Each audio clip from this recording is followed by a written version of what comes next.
There's a quiet moment when a thought appears uninvited. It does not ask permission. It does not announce itself as harmful or helpful. It simply arrives, already carrying a weight that feels older than the moment it enters. Some thoughts linger not because they are loud, but because they resist being pushed away. The more they are argued with, the more they seem to tighten their hold.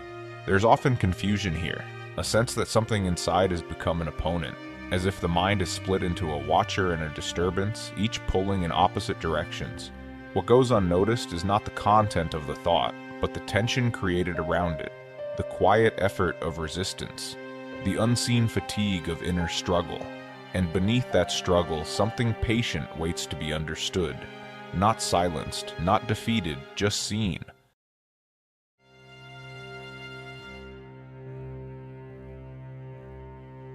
At first, the thought feels like an interruption, something that does not belong. It arrives with a tone that feels personal, as if it knows exactly where to press.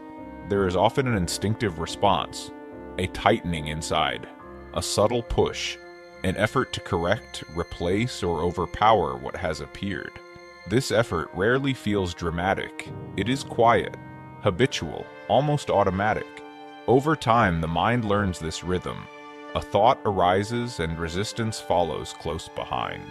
Not because the thought is dangerous, but because it feels unwelcome. What begins to form is not just a reaction to thinking, but a relationship with it. A stance, a posture of vigilance. The thought is watched closely, measured against an idea of how the mind should behave. When it fails that measure, friction appears, and slowly, without announcement, identity becomes involved. The thought is no longer something that passes through.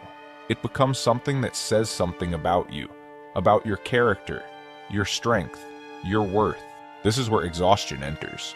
Not from the thought itself, but from the ongoing effort to manage what feels unacceptable. There is a particular loneliness here, the sense of being alone with something that cannot be explained away. Something that keeps returning, no matter how many arguments are made against it. The mind becomes a place of negotiation, of correction, of quiet self-surveillance. And beneath all of it, there's a barely noticed assumption that peace will come only when the thought leaves. Yet the thought remains, not louder, not stronger, just present, waiting, not for defeat, but for recognition.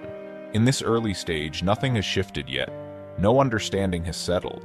There's only the noticing of struggle itself, the first moment where attention moves not toward the thought, but toward the space around it, and something begins to pause there. There's an idea often left unnamed that thoughts appear fully formed as if they begin at the surface of the mind, but some thoughts arrive carrying depth, a density that suggests they have traveled, not from logic, but from somewhere quieter. Carl Jung spoke of regions within the psyche that live beyond immediate awareness. Not hidden in secrecy, but resting in shadow, the parts of human experience that were never given room to exist openly.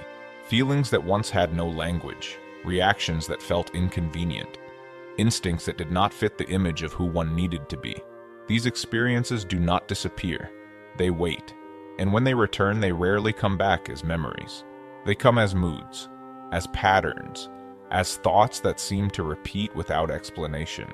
A negative thought, in this light, is not an intruder. It is a messenger that has forgotten how to speak clearly. It borrows the language of criticism, fear, or doubt, because those are the closest shapes it can find. What feels hostile is often unfinished. What feels irrational is often unheard. The mind, sensing discomfort, tries to correct the message, to argue with its tone, to dismantle its logic. But the origin of the thought is not logical.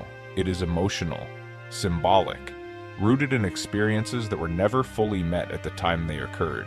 This is why resistance creates tension, because it meets depth with force, and depth does not respond to pressure. Jung described the psyche as something that seeks balance, not perfection. What is pushed away does not vanish, it finds another way to appear. So the thought returns, not to punish, not to sabotage, but to exist.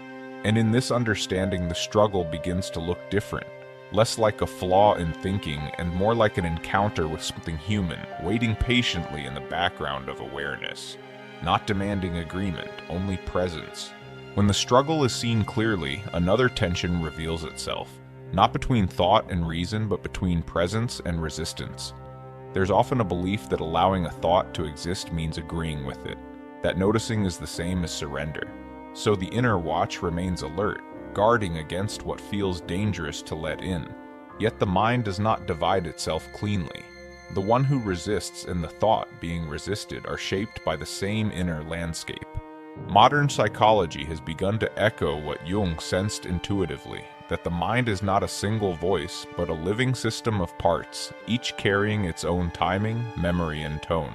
Conflict arises not because a thought is present, but because it is treated as foreign, as something that must justify its existence or be removed. And then quietly a shift sometimes occurs. Not an insight that announces itself, not a breakthrough, just a subtle noticing that the thought continues whether it is fought or not. In that noticing, the effort loosens slightly. The argument pauses. The thought is still there, but the tension around it changes texture. Less sharp, less urgent. This is not acceptance in the dramatic sense. It is not peace. It is familiarity. The mind begins to recognize that thoughts can move through awareness without needing to be escorted out. That meaning does not have to be assigned immediately. That presence does not require control. Jung believed that what is brought into awareness loses its compulsion, not because it is solved, but because it is no longer isolated. So the thought remains, but it is no longer alone with resistance. It sits in a wider space now, a space where understanding does not rush, where silence is allowed to surround what appears. And in that space, nothing is fixed. Nothing is resolved. There is only a gentler way of being with what arrives. A quieter mind, not because the thoughts have stopped, but because the struggle has softened enough to let them pass.